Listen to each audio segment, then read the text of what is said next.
Ассаламу алейкум рахматуллахи ва баракатух. Мына Жан Ахмадиев деген жігіт бір қызық сұрақ қойған екен мына желіде. Бүгін видеосы келді. Біздің мешітте Құран оқылатын бөлмелер бар. Ол не үшін керек? Әлде мен қателесіп жатырмын ба? Мен үлкен қажылықта болдым дейді. Ол жақта Арабияда Құран оқылатын бөлмелер жоқ дейді. Мешіттерде.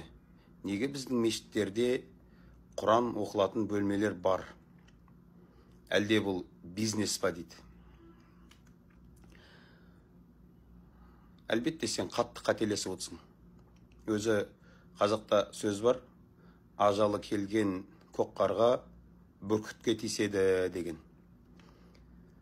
Өзі атың шықпаса жер өрте деген. Қазір адамдар мешіт жайлы сөйлеп жұлдыз болып кетіп жатыр ғой.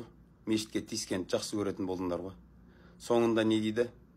Осыған жауап берсеңдер діни басқарманың құрметсіз қызметкерлері дейді. Енді осы бір кішкене бір қарапайым нәрсеге ғана ақылың жетпей жатқан болса айтайын. Егер Арабияда үлкен қажылықта болған екенсің, мешіттерде Құран оқитын жер жоқ болса, демек олар өздері үйінде Құран оқи алады. Осыған да ақылың жетпеді ме? Бізде мешітте Құран оқитын бөлменің салыну себебі бізде халықтың өте көп деңгейдегісі, көп дәрежеде халық бізде Құран оқи алмайды. Бізде рэперлер, сайқы мазақтар жетеді, бірақ бізде Құран оқитындар жетпейді. Өз Құранын өзі оқи алмайтындар өте көп. Болды, осы ғана жауап. Мысалы, сен мешітке келмей ақ қой. Кім шақырды сен мешітке? Үйіңде отыр да Құран оқи берсей? Саған біреу мешітке бар деді ма? Нең бар мешітке бар? Құран оқи аласың ба? Үйіңде отыр да оқи берсей. Ал енді Құран оқи алмайтын қазақтар не істейді? Біз де ата-бабамызға Құран бағыштағымыз келеді. Барамызда Құранға барып, мешітке барып, сол Құран оқитын бөлмеде Құран бағыштаймыз. Осыған ақылың жетпей тұр ма? Жай ғана нәрсеге. Мен имам болдым, қызмет қылдым. Бізде халық жаназа оқи алмайды. Сен, егер туыстарыңнан біреу дүниеден өтетін болса, сен мешіттерге барма сен. Сен имамдарға, сен жаназаға барма, өзің шығар жаназаны. Жаназа оқытқанға да өзі бұл рэперлер бір барып деп ауыздарыңды тойда ашқанда қанша ақша аласыңдар? Әртістер 500 мың, миллиондап аласыңдар ғой. Өтірік өлең айтасыңдар тағыдан ау, панорамамен. Соған 500 мың, 1 миллион ақша аласыңдар ғой сендер.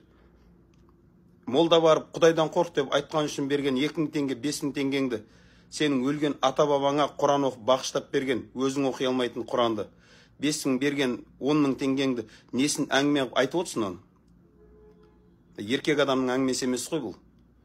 Біріншіден. Екіншіден, шынымен қазақтың ақшасын уайымдап отырсың ба? Өткенде негрлер келіп, болмайтын мағынасы жоқ өлең айтқан кезінде миллиондап шашқан ақшаны неге айтпадыңдар? Ана жас қыздар, қазақтың қыздар іш киімін лақтырған кезде неге шығып осылай тұрып жаңағы сөйлемедіңдер? Құдайдан қорықсаңдаршы, мешітте нелерің бар?